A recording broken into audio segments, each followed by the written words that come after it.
Hello friends, आज हम chapter 6 lines and angle से एक्सरसाइज 6.1 से क्वेश्चन नंबर 1, 2 और 3 करेंगे। हम सारा अभी एक्सरसाइज नहीं करेंगे। आज हम क्वेश्चन नंबर 1, 2, 3 करेंगे और कल हम क्वेश्चन नंबर 4, 5 और 6 करेंगे, जिससे हमारा 6.1 2 दिन में हो जाएगा। और फिर हम परसों लाएंगे 6.2 का कुछ क्वेश्चन देखेंगे क्योंकि उसमें कितने क्वेश्चन हैं। तो देखते हैं कैसे इसका पहला क्वेश्चन क्या कह रहा है। तो देखिए, इसका जो पहला क्वेश्चन है इसमें फिगर भी दिया है। इसमें कह रहा है in figure 6.13 lines A B and C D intersect at O if angle A O C plus angle B O E is equal to 70 degree and angle B O D is equal to 40 degree, find angle B O E and reflex angle C O E. तो देखिए, ये जो हमारा figure है इसमें जो line A B और C D है, लाइन ए बी और ये जो सी डी है, ये ए बी लाइन और ये सी डी लाइन देख सकते हैं। यहाँ पे ओ के साथ इंटरसेक्ट कर रही है, दोनों कट रही हैं। और ये जो हमारी ये जो ओ है, ओ ई है, ये हमारी अनदर रे है, कोई और रे है जो एंगल सी ओ बी को बाइसेक्ट कर रही है। यहाँ पे लिखा नहीं है लेकिन ये देखने से ही लग रहा है। और यहाँ पर हमारा एंगल ए ओ सी और एंगल ए ओ सी और एंगल बी ओ ई का सम जो है वो हमारा 70 डिग्री है। हमारा एंगल बी ओ डी दे रखा है कि वो कितना है, वो 40 डिग्री है। ठीक है, तो और यहाँ पर हमें क्या फाइंड करना है, angle B O E find करना। और ये जो रिफ्लेक्स एंगल सी ओ ई है, रिफ्लेक्स एंगल सी ओ ई हमें फाइंड करना है। रिफ्लेक्स एंगल यानी कि इतना एंगल हमें फाइंड करना है, इसका रिफ्लेक्स एंगल सी ओ ई। ठीक है, तो चलिए देखते हैं कैसे होगा। तो देखिए कैसे होगा। हमारा जो एंगल ए ओ सी और एंगल बी ओ डी है वो बराबर है। कैसे, देखिए एंगल बी ओ डी हमारी वैल्यू 40 डिग्री है। तो देखिए एंगल ए ओ सी और angle B O D vertically opposite angle बन रहे हैं। आप पहले इस ओ ई रे को भूल जाइए, ओ ई रे को आप भूल जाइए और ये देखिए इन दोनों पे बस फोकस कीजिए। ये देखिए हमारा एक क्रॉस बन रहा है और ये हमारे एक ये एंगल बन रहा है और एक ये एंगल बन रहा है। जो ये हमारा ये वाला एंगल जो है इस एंगल वाले एंगल्स का बराबर हो रहा है, यानी कि वर्टिकली अपोजिट एंगल है। यही यानी कि ए ओ सी भी हमारा 40 डिग्री होगा। ए ओ सी हमारा 40 डिग्री है। तो यहाँ पे लिखेंगे हम लोग गिवन, पहले गिवन लिख देंगे कि हमें क्या दिया गया है। गिवन दिया गया है A B and C D intersect at O. और ये तो पहला दिया गया है हमें। और दूसरा हमें क्या दिया गया है, angle A O C plus angle B O E is equal to 70 degree. ठीक है, और तीसरा हमें क्या दिया गया है, तीसरा हमें दिया गया है angle B O D is equal to 40 degree. हमें फाइंड क्या करना है, हमें फाइंड क्या करना है, एंगल बी ओ ई को फाइंड करना है। एंगल बी ओ ई रिफ्लेक्स एंगल सी ओ ई, रिफ्लेक्स एंगल सी ओ ई। ठीक है, इतना हमें फाइंड करना है और इतना हमें गिवन है। तो ये तो हमें एंगल ए ओ सी की वैल्यू तो हमें पता चलेगी कैसे, क्योंकि यहाँ से वर्टिकली अपोजिट एंगल है। तो यहाँ पे लिखेंगे angle A O C is equal to angle B O D. क्यों है, क्योंकि ये वर्टिकली अपोजिट एंगल्स हैं, वर्टिकली अपोजिट एंगल्स। ठीक है, तो एंगल ए ओ सी की वैल्यू क्या आ गई हमारी, 40 डिग्री। वो भी 40, एंगल बी ओ डी की वैल्यू थी हमारी 40 डिग्री, और एंगल ए ओ सी भी हमारा 40 डिग्री निकल गया। ठीक है, तो अब यहाँ पर गौर कीजिए, यहाँ पर angle A O C plus angle B O E को मिला के 70 डिग्री बन रहा है। हमारी एंगल ए ओ सी की वैल्यू है, तो देखिए angle A O C plus angle B O E is equal to 70 degree. और एंगल ए ओ सी की हमें वैल्यू पता है, तो 40 degree plus angle B O E is equal to 70 degree. ठीक है, तो एंगल बी ओ की वैल्यू हमारी क्या आ जाएगी, 70 डिग्री माइनस 40 डिग्री। तो एंगल बी ओ की वैल्यू हमारी आ गई 30 डिग्री। ठीक है, तो देख सकते कि हमने टू फाइंड वाले में से एक को तो हमने निकाल लिया, हमें एंगल बी ओ ई निकालना था तो हमने एंगल बी ओ ई को निकाल दिया है। हमारी एंगल बी ओ ई की वैल्यू 30 डिग्री आ गई है। अब बारी आती है reflex angle C O E की। तो रिफ्लेक्स एंगल सी ओ ई का मतलब है कि जो एंगल सी ओ ई है, एंगल सी ओ ई, इसका जो ये पूरा पार्ट वाला एंगल निकालना है, पूरा पार्ट वाला एंगल निकालना है, इसका पूरा पार्ट का एंगल निकालना है यहाँ का। ठीक है, यहाँ का हमें एंगल इसका निकालना है कि कितना होगा ये। तो देखिए हमें पहले इस पूरे का पता होना चाहिए, तभी तो हम उसका निकाल पाएंगे।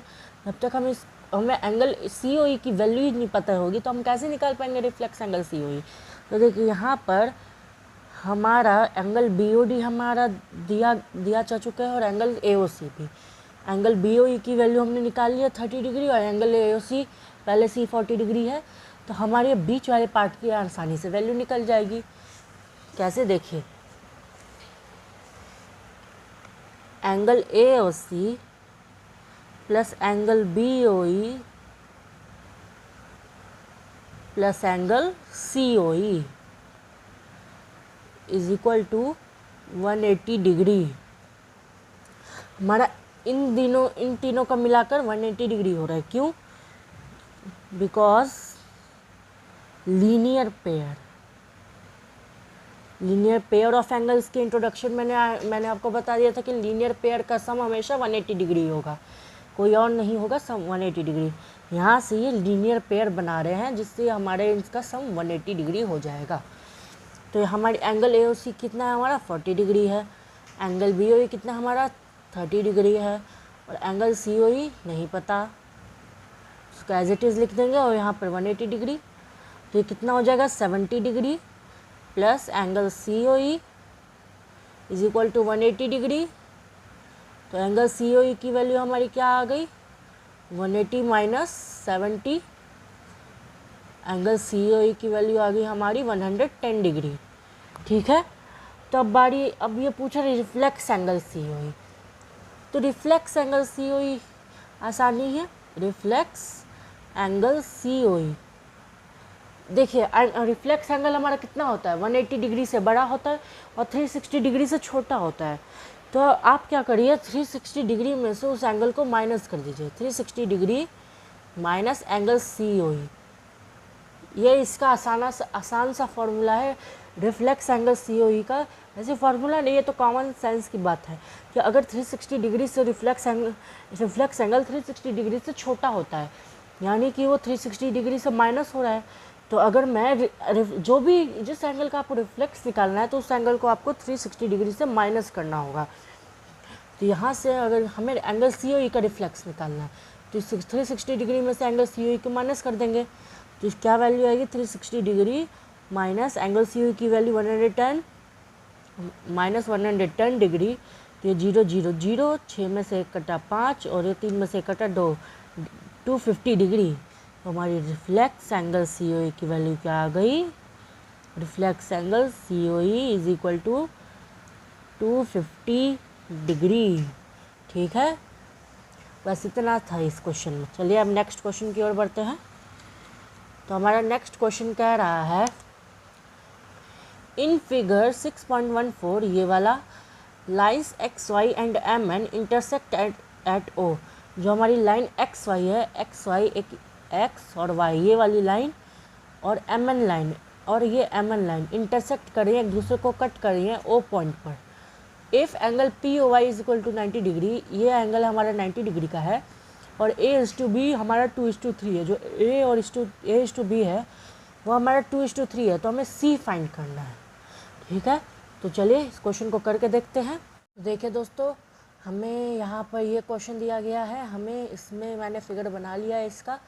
और देखिए यहाँ पर इसमें हमें क्या गिवन दिया गया, इसमें एक्स और वाई, एक्स वाई और एम एन लाइन है जो इंटरसेक्ट कर रहे हैं ओ पर, इंटरसेक्ट कर रहे हैं ओ पर।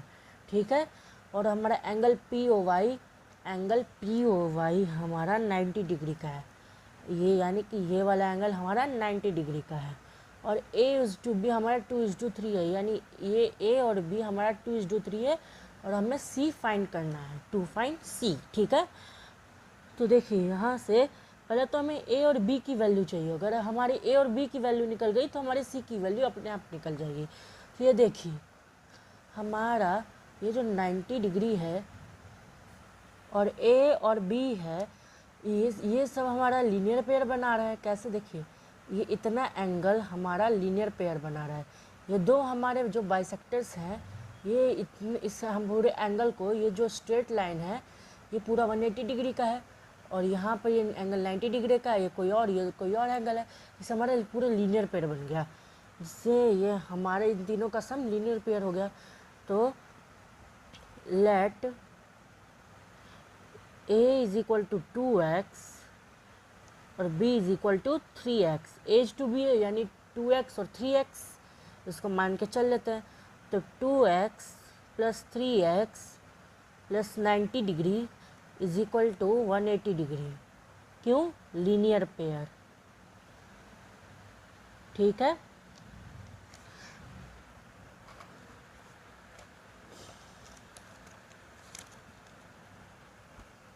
तो देखिए यहाँ पर अब ये हो जाएगा 5x और ये 90 डिग्री उधर चला जाएगा, तो ये हो जाएगा 180 माइनस 90, तो 5x is equal to 90 degree. तो x is equal to 90 upon 5, तो ये हो जाएगा 18, तो x is equal to 18 degree. ठीक है, तो अब हमारा एक A और B की वैल्यू निकालना है, तो 2x क्या होगा हमारा 2 इंटू 18, ये हो जाएगा हमारा 36 डिग्री, और 3x क्या होगा हमारा 3 इंटू 18, ये हो जाएगा हमारा 54 डिग्री। ठीक है, तो हमारा A और B की वैल्यू क्या आ गई, A is equal to 36 degree और B is equal to 54 degree. ठीक है, अब हमें C को फाइंड करना है। हमें A और B तो पूछा नहीं था, लेकिन हमने अगर हम इससे नहीं निकालते तो हमारा C फाइंड नहीं होता। तो देखिए पहले मैं आपको फिगर दिखाता हूँ। अगर आप यहाँ ध्यान से देखेंगे, इतने पार्ट को आप पहले भूल जाइए। ये जो POY पार्ट है, एंगल POY पार्ट है, ये पूरा इसको आप पहले भूल जाइए, और मुझे आपका फोकस पूरा यहाँ चाहिए, MN और XY पर, MN और X पर। ठीक है, POY पर फोकस मत कीजिए।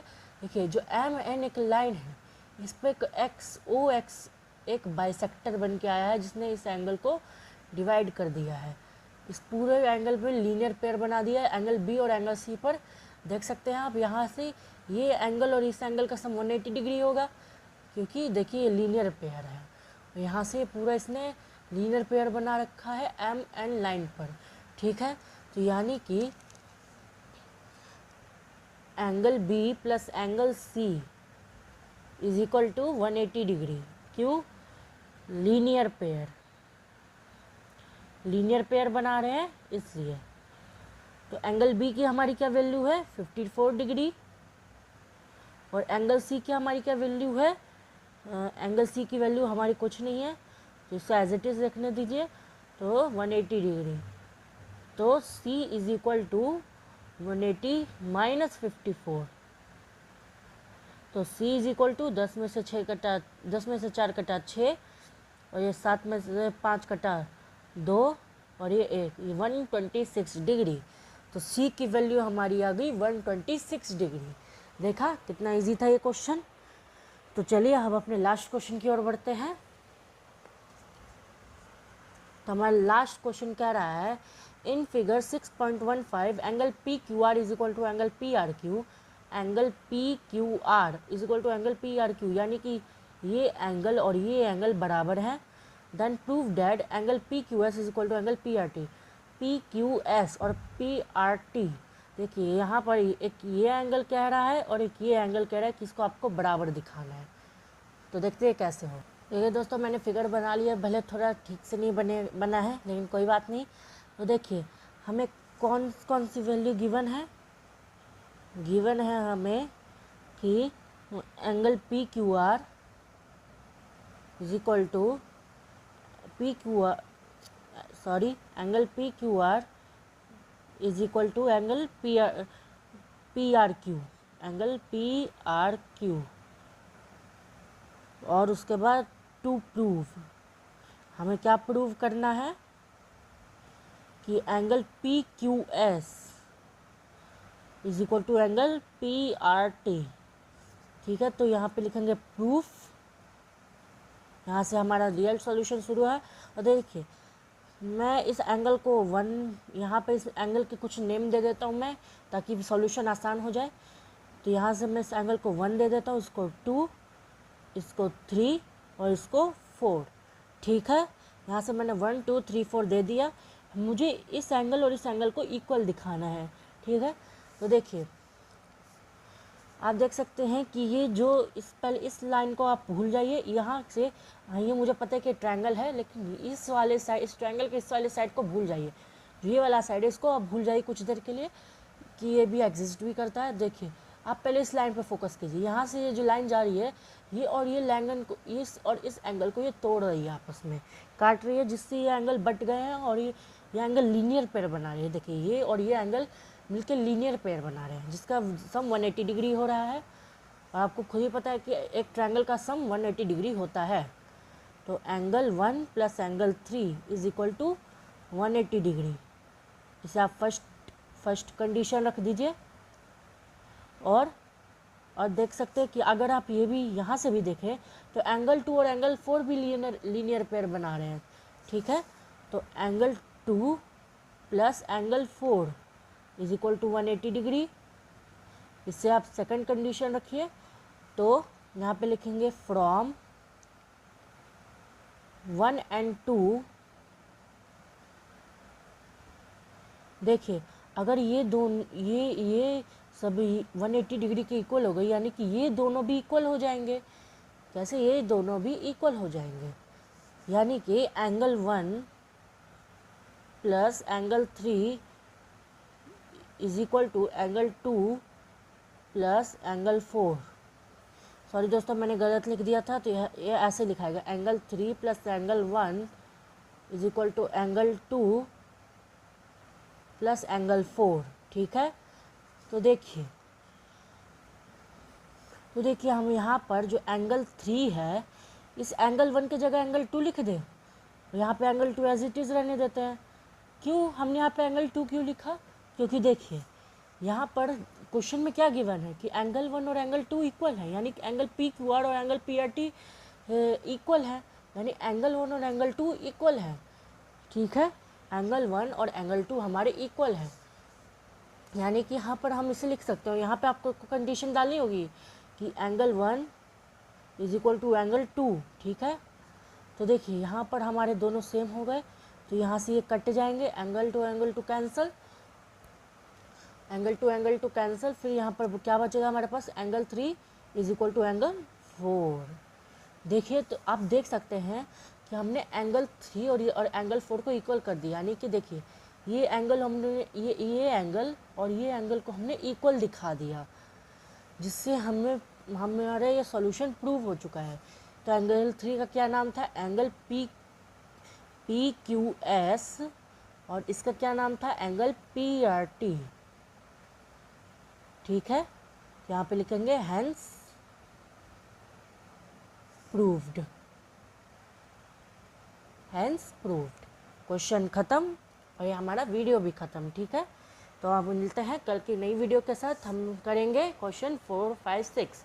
इसमें भी कुछ नहीं है, मैं चाहूँगा तो अभी ख़त्म कर दूँगा, लेकिन अभी मेरे पास कुछ काम है, इसलिए मैं आज नहीं कर पाऊँगा, नहीं तो मैं आज पूरा एक्सरसाइज लेके आने वाला था। तो चलिए मिलते हैं कल की वीडियो के साथ, तब तक के लिए बाय।